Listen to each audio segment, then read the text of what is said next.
that we have now. Perfect example, and this was on social media. I'm big on the Wall Street Journal. I've mentioned this before. I love the Wall Street Journal. The Wall Street Journal is a wonderful publication.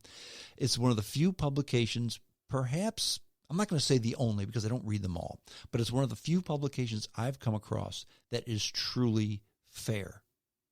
And even if they screw up at the bottom of the line, I read an article today where they said they made a correction, and it was just, hey, we said that so-and-so made this company do this, and it wasn't that so-and-so made the company do this. It was that so-and-so suggested that the company do this. I mean, to that extent, they make sure that their stories are accurate, okay? I pay $20 a month to read the Wall Street Journal. And I will post stories sometimes. And I posted a story. I posted the one, and you may have seen it if you looked at my Facebook account. The story was about how Joe Rogan and Spotify had taken some of these podcasts off of the Spotify site, off the Joe Rogan site. You can't get them anymore. And the reason for posting that was, hey, look, people are being censored out there. We have censorship. And I am totally anti-censorship. I'm pro-free speech. And I'm saying, look, Rogan needs to make this right. He's got some time to make it right. This is a developing story. Because one of the people they took off was Alex Jones.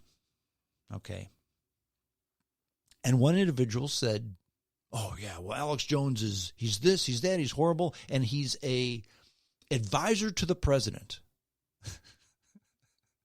Alex Jones is not an advisor to the president. And had the individual read the story, they would have seen that this had nothing to do with Alex Jones' politics. Alex Jones was only mentioned because he was one of the many people, one of the many interviews that were taken off of the Joe Rogan website.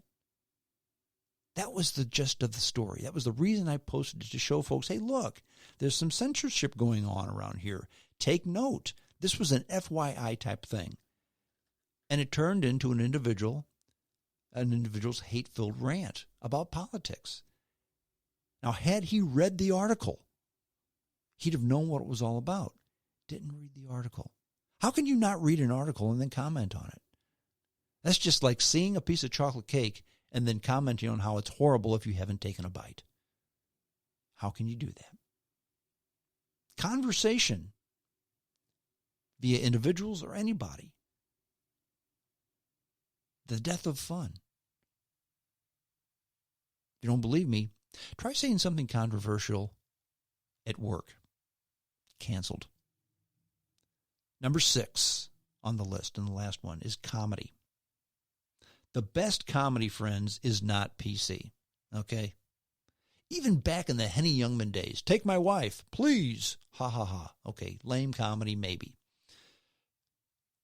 Henny Youngman couldn't make that joke because that joke is disparaging towards women. You think I'm kidding? I'm not. The best comedy is not PC. Now, there's hateful comedy, and there is hateful comedy out there. I don't find that entertaining. I don't listen to it. But most of comedy, almost all of the best comedy is on the edge. It's not PC. In fact, that's the thing about comedy. The best comedy goes right up to the edge. Now, if you jump the shark and go over the edge, it's not funny anymore. But if you go right up to the edge, it's funny. And you can't laugh if the individual doing the comedy isn't funny. Case in point, Jim Gaffigan. Jim Gaffigan and he may have ruined his career thanks to this, okay? Jim Gaffigan is a comic, funny guy, very successful. He's got a book out that was a bestseller, My Dad is Fat, something along those lines. And the thing about Jim Gaffigan's comedy, it's family friendly. There's no profanity. And he's really done a good job of being that way. And he may have just ruined that. During the Republican convention, he put a profane, hate-filled tweet out there about Donald Trump and how he's an effing this and an effing that and blah, blah, blah, blah, blah, blah, blah. And this is a guy who's supposed to be Mr. Family Man. And what he's done is, wait a minute, you're Mr. Family Man comedy, and you're going to talk like this about the President of the United States? Now, if you don't like the President of the United States and you're a comic, and you're a comic who's made his money on being family friendly, be creative and make fun of the president in a family friendly way. But what he's done is he's taken off the mask. And Jim Gaffigan is just a reprehensible, profane human being. And I don't know how people can now watch his comedy, listen to it, and think, wow, I think this is funny, but no, this is how he is now. Okay? Same thing with Robert De Niro. Same thing with Sean Penn. Same thing with so many people. Phil Hendry, who I mentioned, who I borrowed this Death of Fun podcast title from his Death of Talk Radio. He gets very political every now and then. Okay? He's a very left of center guy. But when he gets political, I sent him a message one time, and all I said was, not funny, man. And then there was nothing political out of Phil Hendry for a while. Now, that's not to say that you can't poke fun, but you can't have hate-filled, profanity-filled rants about a person's personality, family, etc. Because then it's not funny. Now it's just, you're no different from the drunk guy in the bar. And you paint yourself in a way that you can no longer see that individual as an entertainer anymore. All you can see him as, or her, is a hate-filled, bitter individual. And you so dirty that reputation of the individual that you can no longer watch them and be entertained. Jim Gaffigan may well have done that. Now, with those 6 things not being fun in my life anymore, I mentioned this in my podcast last week, I'm having a real problem viewing the world as glass half full. I've never been that way in my life before. Now we're into the political season. The politics are getting into full, 2 months from now, we're going to have a nationwide election. So we're going to have hate-filled lies. Donald Trump eats children. Joe Biden rapes children. All of which are false. Unless, of course, you read the QAnon site, which is, if you don't know what QAnon is, let me explain to you what QAnon is. QAnon is Alex Jones without the entertainment factor. It's just a whole bunch of lies that a lot of people out there say, oh, no, they're not lies, they're facts. Well, no, they're not facts. Almost nothing on QAnon can be proven as a fact. Now, I say almost nothing because maybe 5% of it is. Okay, but you can't say millions of children are being kidnapped, raped and tortured, and then eaten by people, the elite. You can't make statements like that and then say it's a legitimate website. QAnon is the Alex Jones without the entertainment factor. And Alex Jones is entertaining. I don't care what you say. Yeah, he's a blowhard. Nobody takes him seriously, okay? I go back to the Alex Jones commercial where he was trying to hawk his some supplement. Okay, he said this is a in this supplement it's rare ingredients found only in trace them in. I'm getting ahead of myself. This is a supplement with magic ingredients, and I'm paraphrasing, found only in meteors and trace amounts in beets. And then he named the product.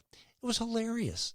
I guess somebody bought it, but it was a goof on the stuff he was selling. Alex Jones is very entertaining to me. If you can look, and there's a bunch of hate-filled stuff, sure, but it's entertaining as well. Okay? And they canceled Alex Jones and replaced Alex Jones with QAnon. Okay, here was a guy who was over the top but entertaining. I would say listen to Joe Rogan's podcast, the 2 podcasts he had as Alex Jones as a guest. Very entertaining podcast. In fact, his 911th podcast was with Alex Jones. Okay, in other words, 9/11. That's why he had Jones on for a 3-hour podcast. Very entertaining. Jones drank whiskey, smoked pot, and was over the top. I would say listen to it, but Spotify has taken it off. Okay. Jones, fun. QAnon, not fun. Wall Street Journal had an article, an essay today on free speech.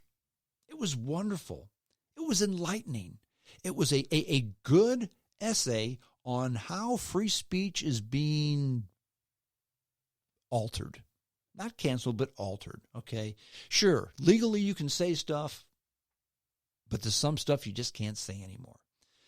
I thought about posting it on Facebook, but there's two reasons I didn't. The one was quite often you can't get past the firewall. I pay to see these Wall Street Journal articles, and I think the way it works is if you view more than 2 or 3 a month, they say, yeah, you want to read this, you got to pay your $20, okay? So I get it. Sometimes you just can't read it. And there's nothing more frustrating to me than somebody posts an article, I like it, I click on it, I want to read it, and you got to pay money to read it. Well, sorry. The other reason is I don't suffer well the folly of fools. And trolls are fools. And I'm done with the trolls. There are very few people out there who I take seriously, who I read and I follow. One of the few is James Gray Falcon. He's one of the few people out there, and I call him, and I've referred to him as a reasonable individual. He puts facts out there. And a lot of times he'll just throw a fact out there, say, hey, what do you all think about this? And he gets slammed and lambasted just for putting a fact out there. Case in point, he put a little deal out there about how Joe Biden only leads Donald Trump by 2% in the polls in Florida. Now, this is a Quinnipiac poll. Now, mind you, the poll said that Joe Biden was ahead of Donald Trump by 2 points. And he just threw it out there and was lambasted. I didn't know you were going to be a Trump supporter. He never said he was a Trump supporter. He threw a figure out there. And the figure actually showed that Joe Biden was leading in the polls. But the trolls interpreted that as, well, you must be a Trump supporter. I don't know. I don't know how people got this from that. They don't think, they don't read, and they don't consider what a intelligent individual, as the Gray Falcon is, could possibly be trying to tell them. I had my doctor's appointment this week. Actually, I had it yesterday. It's just my yearly checkup. All was good. Have to have my blood work ran and tested, but I don't expect there to be any problems. Everything's good, okay? But my doctor, who's a good guy, okay? I love this guy. He's just been my doctor for a couple of years, maybe a year and a half, because my other one retired. This one's considerably younger than me, so he probably won't retire before I die. But he was concerned about the election. After the checkup, he wanted to talk politics. I'm thinking, oh, God, I don't want to talk politics with a stupid doctor. I want to talk about my health. But all right, he's a good guy. I'll listen to him. And I'm glad I did, because his concern about the election is there are no good candidates, okay? He said Trump isn't presidential and Biden is a socialist.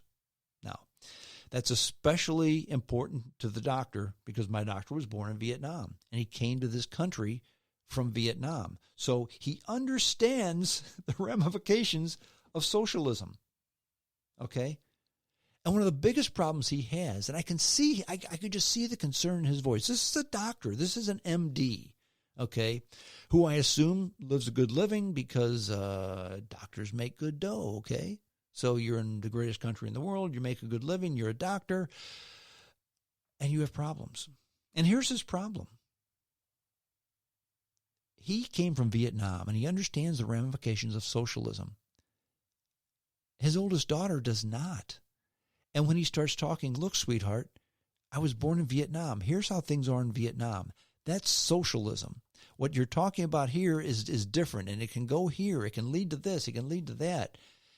And his daughter looks at him like he has two heads. And my doctor, born in Vietnam, who escaped communism, socialism, and came to a country where many in this country, especially young people, are embracing socialism, embracing communism. Yes, it's not that far different. One is not that far different from the other. They are different, but they're not that far different. Trust me.